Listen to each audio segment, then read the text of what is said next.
In this video, I'm gonna show you how I set up my wedding couple interviews. If you've watched any of my wedding videos, you've probably seen a few of these pop up, and I always like those Netflix documentaries that use those nicely lit and well-composed interviews, and thought to myself, that would look pretty cool in a wedding video. I like doing these as an alternative to letter readings because although the letter readings are special to the people reading them, as an outside viewer, I've always felt like they came off kind of cringe, and I never thought they translated well on video. After all, it wasn't meant to be read on camera. Now, doing these interviews lets me create longer edits or doc edits that I can upsell to my clients. Now, you need to know two things. Firstly, I don't do this with every couple. I pick and I choose who I think would be good fits based on their personality and my personal brand. And secondly, I film these interviews for free.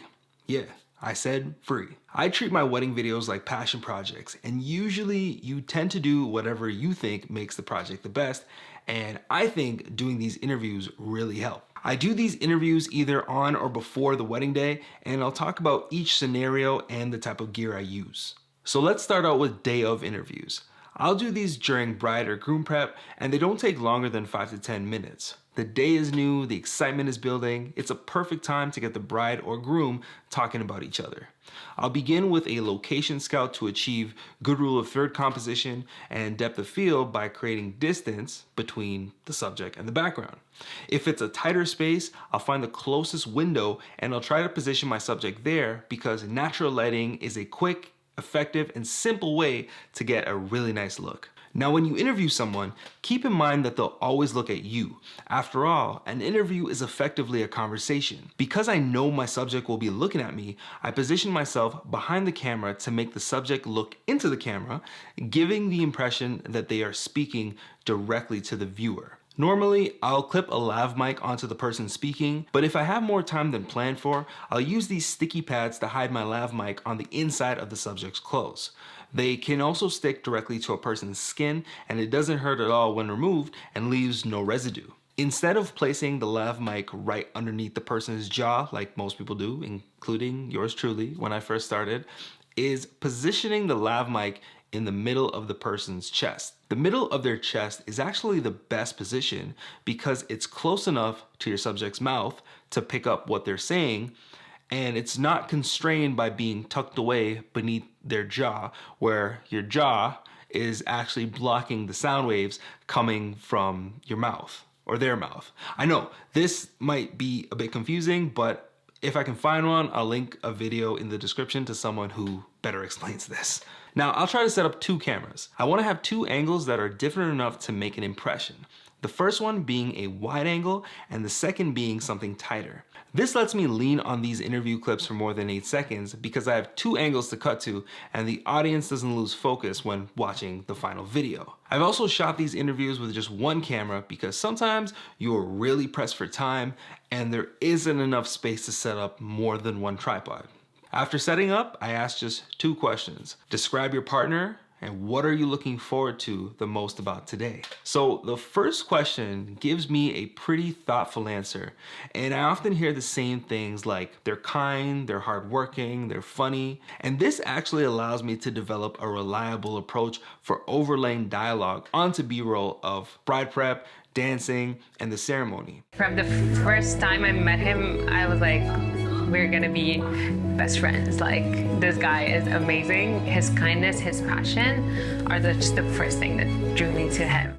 The second question is also open-ended, and I might suggest specific things to anticipate, but I can generally guide the couple towards the responses I want. You know, everyone can witness you take the next step in your life. And, you know, with everyone there to witness it, it's gonna be the happiest day of my life. So moving on, we have my preferred choice, the pre-wedding day interview. There are so many benefits from doing this way, but the main benefit is the amount of time I get to speak with the bride and groom versus doing the interview on the wedding day when we're constantly on a time crunch. Another benefit is the couple is able to meet me in person and get comfortable with my personality, which really helps our chemistry on the wedding day versus going in cold. To set it up, I'll schedule a time to film with the couple a week to 2 weeks in advance of their wedding day because it's close enough where the couple can really dive into what they think their wedding is going to be like after they've been planning for months, if not over a year. But more importantly, it gives me enough time to create an Instagram post before the wedding. What's good about this is I can make the bride and groom a collaborator on Instagram, so not only will the video be posted to my Instagram feed, it will also show up on the couple's feed, and then their friends will more than likely share it. And ultimately what this is doing is, well, one, showing that the couple has publicly endorsed me, and two, it gets my work out to people that will be attending this wedding, even before they've seen me in action. And you never know who might be at that wedding. It might be someone who's engaged, looking to hire a videographer for their wedding, or someone who's just looking to hire a videographer. I was hired at a wedding by someone's company to do some corporate work, all off of a 20-second Instagram post they saw 2 days before coming to this wedding. And all this post was a blooper reel. Just say test for me. Test. Am I oily? Nose hair trimmer? Yeah, it's a big thing. It's a blotting paper. Do you get oily? I'll get you one. When you reach 25, you need a nose hair trimmer. I think it would have been a little bit of a drama. Maybe don't put this into the... Every time I talk to him on the phone or whatever, we see each other, hello, Bustard.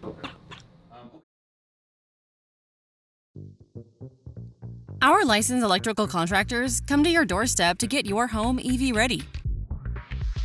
We take out the guesswork by fully setting up your level 2 smart home charger and then walk you through some simple... Because I have more time, I'm able to set up more lighting equipment. My camera setup is usually the same as day of interviews, but I use more diffused light.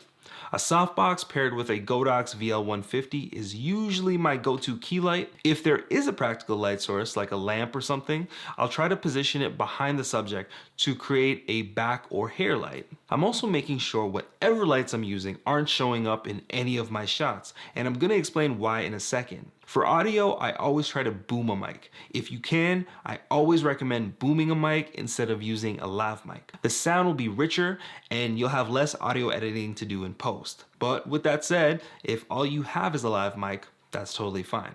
In my experience, there's something about a boom mic that makes you look more professional to people. It's something they see in movie behind the scenes and they feel like their money is being well spent. The thing about the boom mic though is the stand it's on most likely will show up in your shot, particularly your wide angle.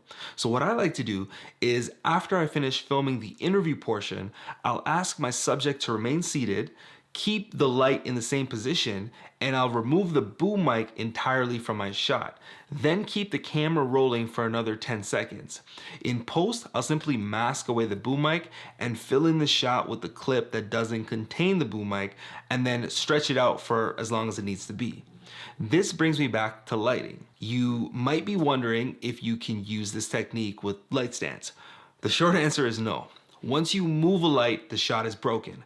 So it's really important to keep your lighting equipment out of your shots. Okay, so real quickly guys, I just want to show you, I'm actually at one of my wedding interviews that you guys probably seen time to time. So I just want to give you like a quick breakdown of just my setup overall, because I know some of you guys ask me on Instagram and YouTube and stuff like that. So normally I would recommend using a boom mic, just because with a boom mic, you're getting a better sound because it's coming down from your subject versus a lav mic. However, on this particular shoot, I had some technical difficulties, but as an audio pro, you should always have 2 separate sources. So on the talent, which is our beautiful bride, she's currently wearing the Tascam DR10L and she's running the mic through her dress. And then I'm also using, you guys might have seen this, it's a sticky pad for legit lav microphones. So this can stick to the skin, it could also stick to clothing, and there's no residue when you take it off. So this is really, really good. This is the gear over here that I'm using. So I'm using a Sony FX3 with a Sigma 2.8 24 to 70 mil, and I think I have this in at 35 millimeters. So based on the look, you can see that's what I'm getting on the monitor. And then we have the A7S III with just an 85 1.8. And then you guys can see here, I'm using the Zeppin Micro 3 slider along with the small rig tripod. Really good tripod, really recommend this for anyone who's just starting. It's Honestly, between this and the Manfrotto, like I don't even know the difference, and I use both. And then if we come over here, we have just like a newer heavy-duty light stand, and I'm using the Godox BL150 light, 150 watts, really bright. And then for the softbox here, this is a 120 centimeter softbox. Using the diffusion grid, recommend using the diffusion grid, because if you don't use the diffusion grid, your light will just spill out. So if you look at the squares, if you're not seeing the light, that means the light is not seeing you. That means the light is not touching you. So you really want this right in front of your subject. And then back here, I'm using the YN216 LED lights. With these lights, it's just lighting up the room a little bit more. It's getting a nice backlight. Oh, and I almost forgot, there's a couple of filters I'm using.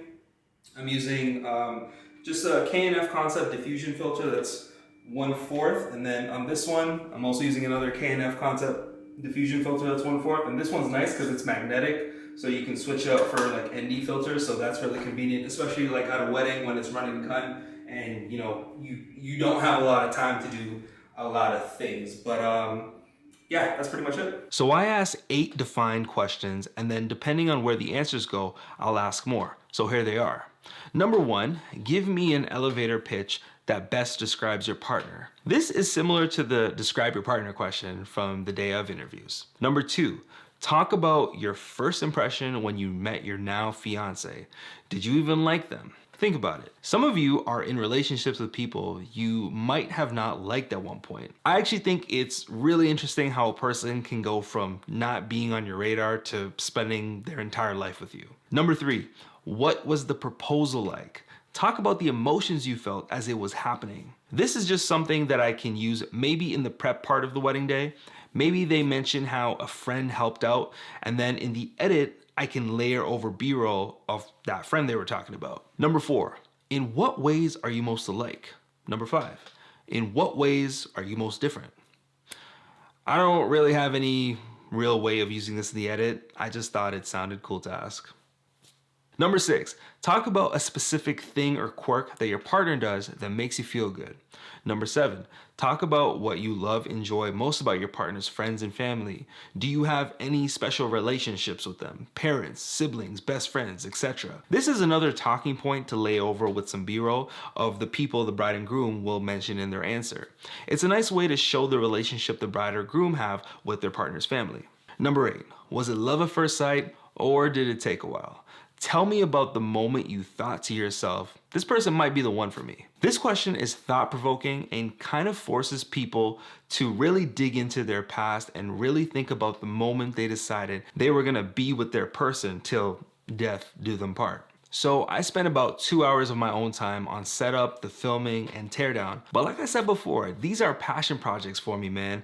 And I only do these with a select few couples. And those weddings are usually the ones that end up in my portfolio. So to wrap this up, these interviews help me create longer edits. The couple is able to meet and get comfortable with me before their wedding. And it also gives me some time ahead of their wedding to post something to Instagram or social media so their friends and their family can see some of my work. So hopefully you can take some elements of what I've talked about and apply it to your wedding business. Please comment down below if you have any questions. Subscribe if you like my content, and I will see you on the next one.